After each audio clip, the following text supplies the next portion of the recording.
아버지 그 양영주 목사, 작은 아버지 양치호 목사의 뒤를 따라 3대째 목회를 이어가는 양진우 목사입니다.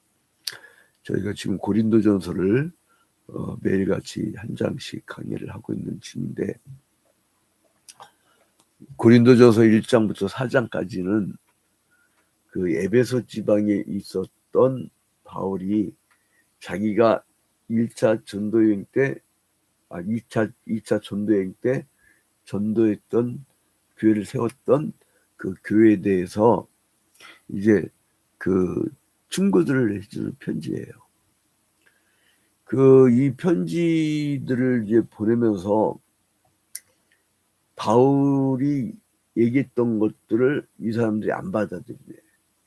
그 내용이 뭐였죠? 1장부터 4장까지는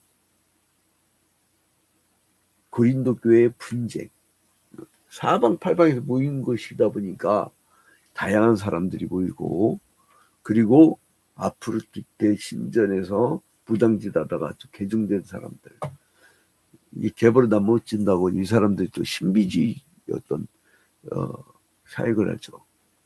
종교는 세 가지가 있는데, 루이스 볼코프라고 하는 신학자에 의하면 첫째로는 그 신이 있어야 되고, 두 번째로는 계시가 있어야 되고, 세 번째로는 경전이 있어야 되는데, 이 사람들은 이 무당들은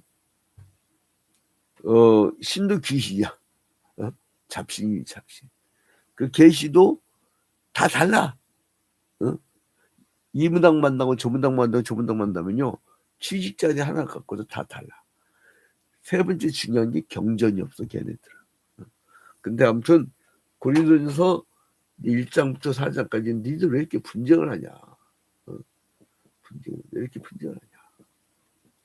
그 다음에 이제 5장부터 7장까지는 이 성적 타락하고 무질서.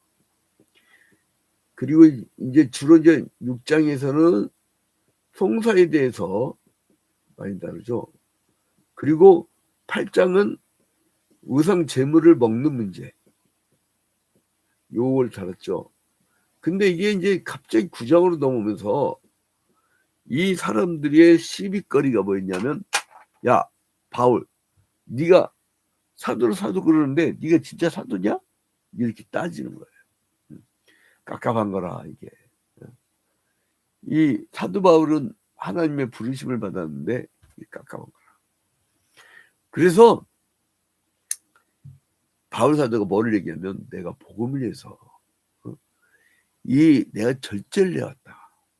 내가 모범을 보였지 않느냐. 사도처럼 행동을 봐라. 사도처럼 있지 않느냐.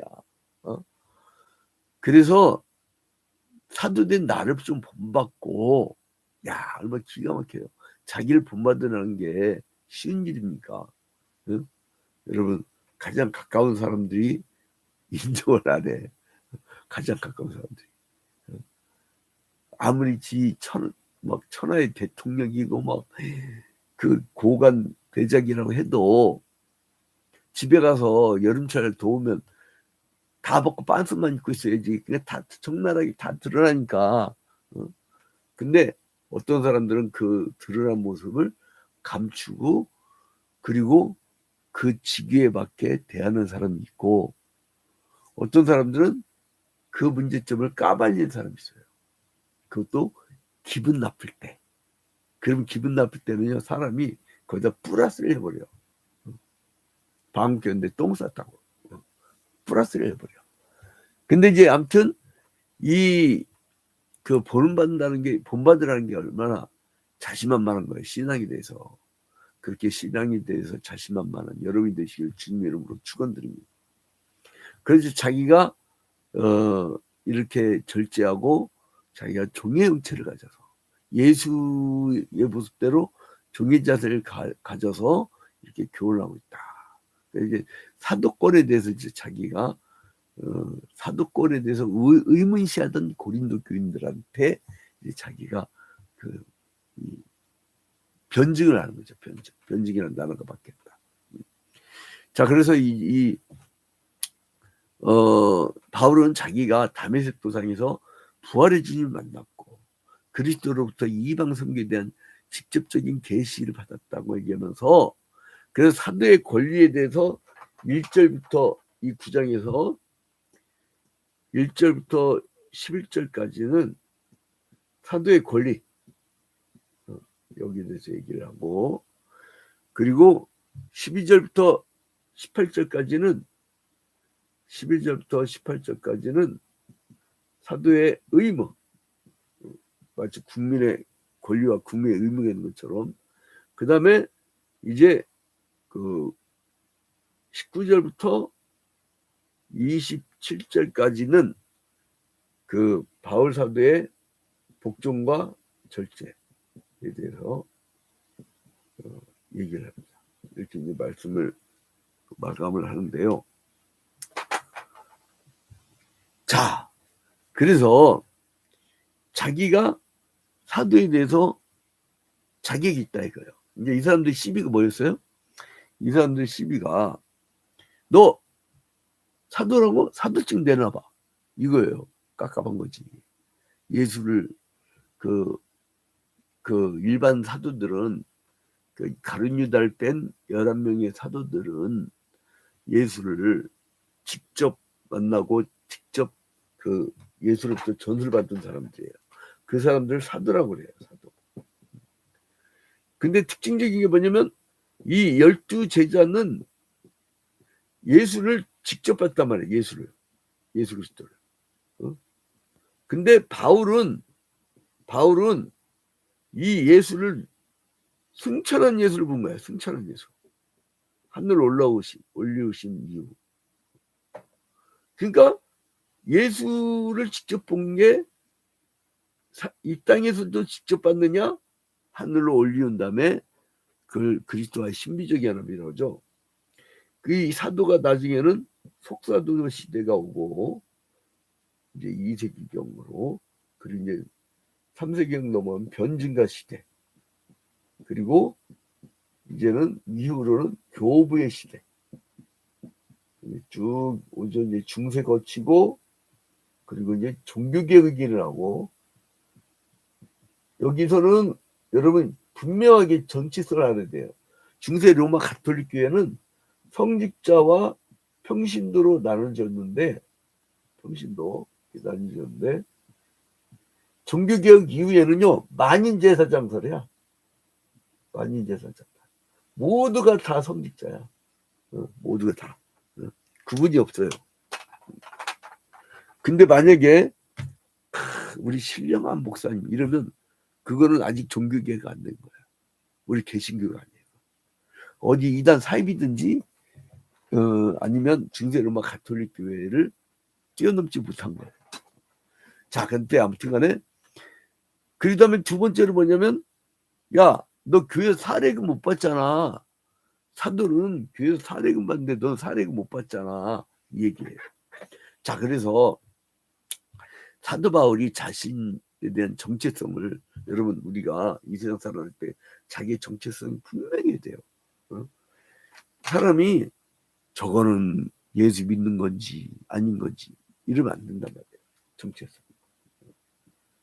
이거를 아이덴티티라고 그래요. 아이덴티티. 이게 분명해야 돼요. 난 누구냐? 난 누구냐? 나는 대한민국 국민이야. 예를 들어 일제시대다. 나는 조선의 사람으로서 저 일본에게 자주권을 빼앗길 수 없다. 그래서 독립운동을 하고 신사참배 운동 거부 운동을 하고 신사참배 거부 운동을 하고 막 이런, 좀 사람이 그런 게 정체성이 분명해지, 정체성이 없는 인간들은요 일본이 오면 일본 놈한테 이러고 미국이 오면 미국한테 이러고 그 정체성이 없으면 상대방 웃기게 봐요. 일하러 온 사람들 아무 죄도 없어도 지들이 오라고 해놓고 그냥 수백 명 수갑 채웠고 막 이래도, 아니 딴 나라 같으면 그거 전쟁 나요. 그잖아요. 아무 죄도 없고 지들이 일하러 왔고 지들이 공장 지어달라고 공장 지러 갔는데 수갑 채웠고 쓸만한 것만 남고 쓸모없는 것 보내고 우리 사람 써 이래봐. 그런 나라 있대. 아주 그 뭐 인격은 대먹지 못한 그 대통령이 되본 다음부터 이게 막 완전 지 맘대로야. 미국은 법치국가고 미국이라는 이름 나와버린대. 법치국가고 자유민주주의 상징인데 동맹국이 그럴 수 있어? 아무튼 사도 바울은 자기가 사도의 권한을 가졌음을 증거하면서 이 사도 바울의 사도권에 대해 회의를 품는 자들이 있어서 바울을 막 비난하기 때문에 자기가 예수 그리스도를 봤다는 걸 확실하게 얘기합니다. 응? 자, 1절. 내가 자유인이 아니냐? 여러분 이 시대 때는요. 로마 시민권자만 자유인이었어요. 근데 여기서 자유인을 뭐를 의미하냐면 죄의 종로를 했던 자가 예수 그리스도 안에서 이제 해방을 받았다. 그러니까 두 가지 의미죠. 내가 자유인이 아니냐? 사도가 아니냐? 내가 사도가 아니냐? 자기 정체성이 분명한 거예요. 그걸 자증이라고 그래요. 자기에게 스스로 증명한다 해서 자증. 그래서 예수 그리스도 예수 우리 주를 보지 못하였느냐? 주 안에서 행한 나의 일이 너희가 아니냐? 그러니까 사람들은 예수를 직접 본 사람들만 사도를 인정을 했는데 이 바울 사도는 뭐냐면 나는 승천한 예수를 직접 봤다. 여러분 신앙에 확신이 있습니까? 구원의 확신? 여러분 구원의 확신 있는 나는 이 구원의 확신에 대해서 굉장히 그 교육을 철저히 시켜갖고 우리 교회에 내가 개척해서 세운 교회 1세대 우리 신앙인들은요 그 구원의 확신이 확실해. 그리고 사람들이 볼 때도 저분은 100% 천국 같대. 그러니까 믿음이 딱 서는 거지. 세상 풍파가 지나가고 별짓 다 해도 믿음은 안 흔들려. 그 믿음에 대한 교육이 굉장히 중요합니다. 여러분. 그 다음에 2절. 다른 사람들에게는 내가 사도가 아닐지라도 너에게는 사도니. 야 이방 사람들은 다 사도가 아니라도 니들만큼 내가 교회를 세웠는데 니들은 왜 나가 사도라가 아니라고 하냐. 너희에게는 사도이니 내가 사도됨을 주 안에서 인친 것이 너희라. 그러니까 나를 비판한 자들에게 변명할 것이 이것이니 하면서 이 사람이 아까 그 1절에 내가 자유인이다 했죠. 바울 사도가 나는 첫 번째 자유인이다 얘기했죠. 자유인이다. 두 번째 뭐예요? 내가 사도라니까. 이 자유인이란 것은 율법으로 해방되고 예수 그리스도의 핏값으로 죽어 산 사람이 된 거죠. 그래서 사도는 뭐예요? 예수를 직접 봤다 이거예요. 자기가 증인한 거예요. 자기가 증인한 거예요. 여러분이 사도란 말이요. 사도란 말이 사람들이 막 어떤 뭐 신사도 운동하는 이단자들이 막 이상하게 뭐 사도가 어쩌고저쩌고. 야, 나 깜짝 놀랐네. 이거는 여러분 지가 능력 베푸는 게 아니라니까. 막 슉슉 하면서 사람 막 이마박이나 그냥 팍. 내가 나 이마 넓어진 얘기 했죠. 우리 할아버지 목사님이 우리 집에 올 때마다 나를 안수기도 하는데 이렇게 밀어버렸어. 이렇게 밀어버렸어. 근데 아무튼 이 아포스톨로스라고 하는 사도 그 써져있다.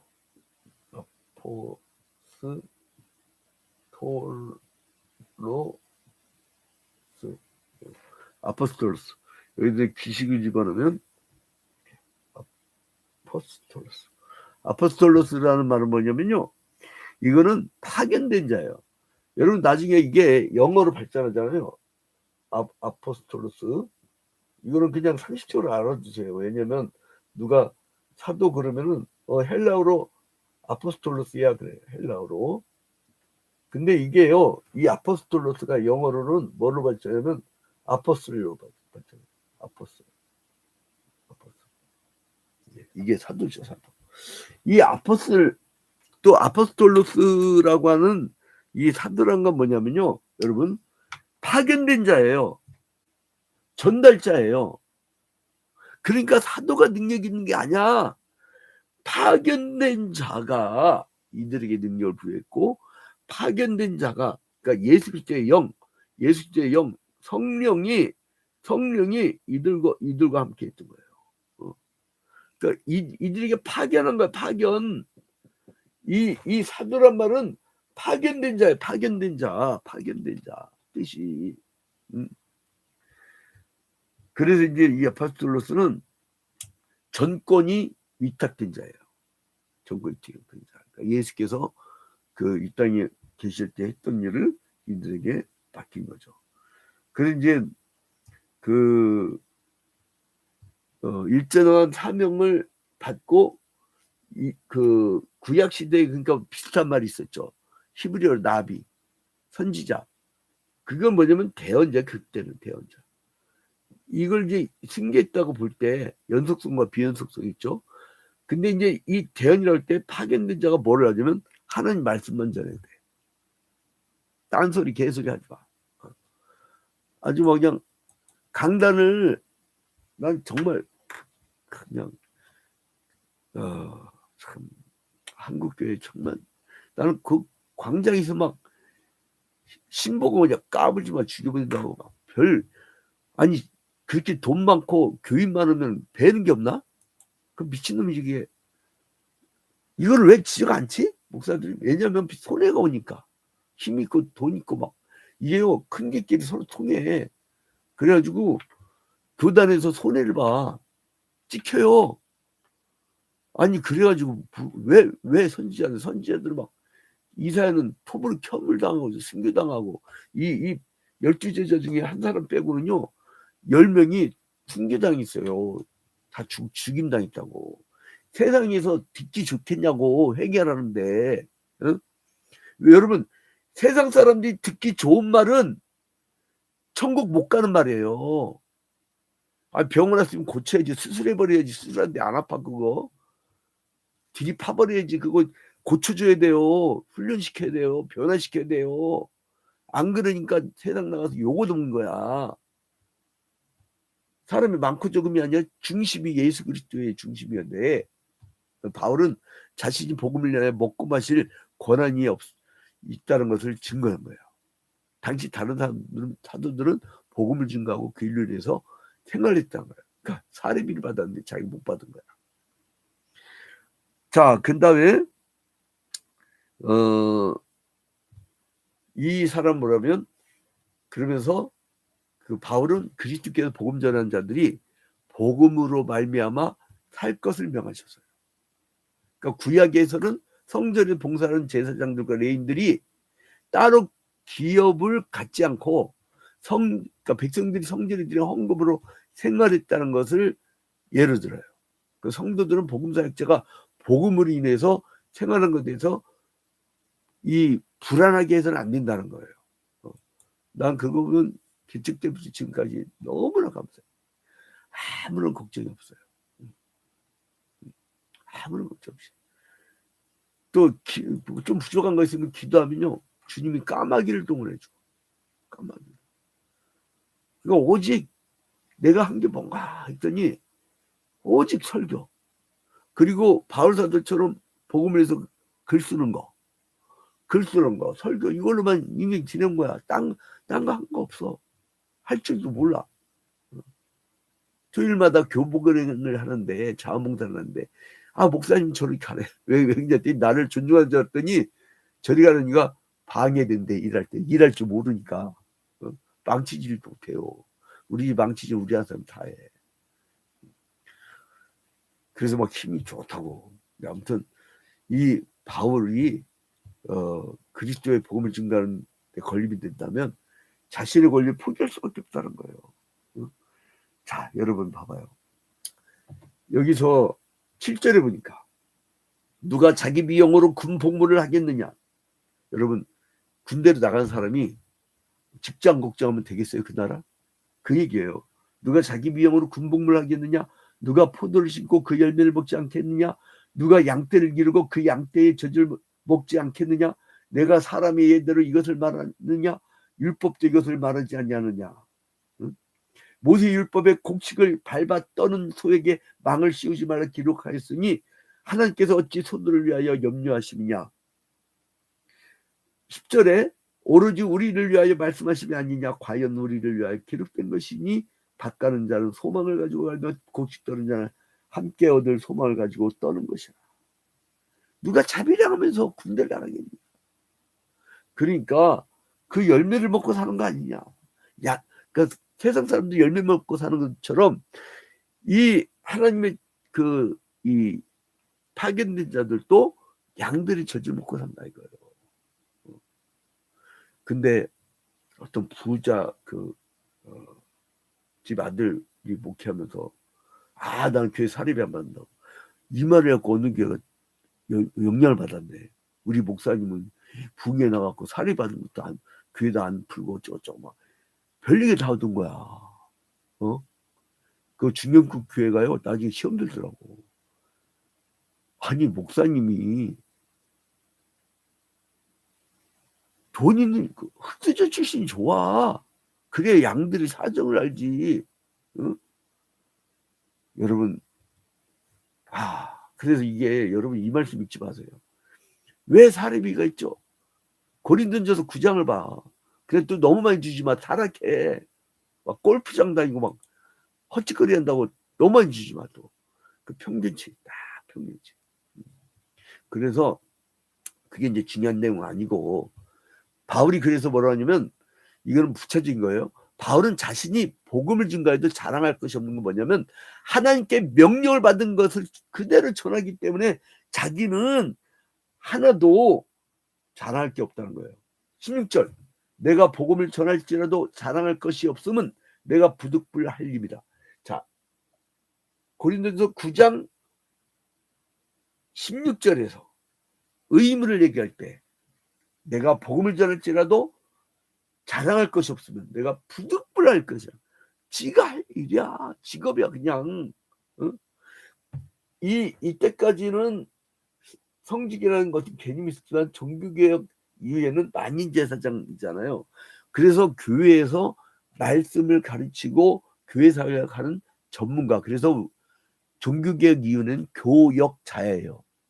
성직자라고 하지 마. 어디서 다른 게 잘못 배운 사람 나보고 성직자 그러는데 그거 쓰지 마. 교역자, 교회 전문가, 그리고 목회자, 목양하는 사람. 그걸 바뀐 거예요. 16절에 내가 복음을 전할지라도 자랑할 것이 없으면 내가 부득불할 일입니다. 만일 복음을 전하지 않으면 내게 화가 있을 것이라. 복음을 전하지 않으면 어떻게 된다고요? 화가 미친다는 거예요. 이거는 이 당시에는 전문 사도들 얘기하는 거야. 그래서 주를 위하여 죽도록 오직 복음 전하는 일에 매진하는 거예요. 매진. 그래서 생명들과 함께 양들과 함께 물론 양들을 귀합시키고 단합시키기 위해서 야유회 간다든가 그런 건 괜찮아. 그런 걸 갖고 나는 또 내년에 내가 제일 가기 싫은 데가 필리핀인데 하필 내 선교부인데 노예 선교부인데 내년에 또 필리핀 선교 간대. 나 막 말라리아 죽을 뻔했거든요. 근데 그런 건 괜찮아. 우리 목사님 여행 간다고. 그거 가기 싫어도 가야 될 노예 선교부. 그것도 오지가 갖고 그 생고생하고 와야 돼. 막 그 생각만은 주여 나 살려주시옵소서 기도하는데. 자, 그래서 이제 복음을 전하지 않으면 어떻게 된다고요? 화를 당한다고. 한국 교회가 숫자가 어쩌고 그냥 죽으라고 전도하면 안 될 게 없어요. 우리 할아버지 목사님은 그 인천 바닥에서 딱 벽돌 안고 주여 주시옵소서 그런 4,000명의 역사를 일으켰는데 아무리 외진 곳이라도요 막 설치 열심히 전도하면요 사람들이 감동을 받아서 오기도 자 그래서 18절 그런즉 내가 상이 무엇이냐 내가 복음을 전할 때 값없이 전하고 복음으로 말미암아 내게 있는 권리를 다 쓰지 않냐는 것이 이로다. 내가 모든 사람에게서 자유로우나 스스로 모든 사람에게 종이 된 것은 더 많은 사람을 얻고자 합니다. 그냥 생명 사람 따라가는 거야. 사람 따라가는 거야. 하루 종일 그냥 아침밥 먹고 그 사람에게 출근했다가 저녁 해질 때 들어와갖고 그때부터 말씀 연구하는 거죠. 나 우리 아버지한테 그걸 배워가지고 그냥 그대로 따라하는 거야. 근데 요즘에는 우리 아버지 시대, 할아버지 시대보다 목회자가 한 100배가 늘었대. 100배가. 그러니까 그때 개척하면 한 100명 될 거를 요즘엔 10명 뭐야. 100명 개척하면 한 명이 될까 말까 한데. 왜냐하면 하도 목사가 많으니까. 자, 아무튼 그래서 이 바울 사도가 뭐냐면 그 23절에 내가 복음을 위하여 모든 것을 행하면 복음에 참여하고자 합니다. 그리고 뭘 주려하냐면 27절 봐요. 내가 내 몸을 처복종하면 내가 남에게 전파한 후에 자신이 도리어 버림을 당할까 두려워합니다.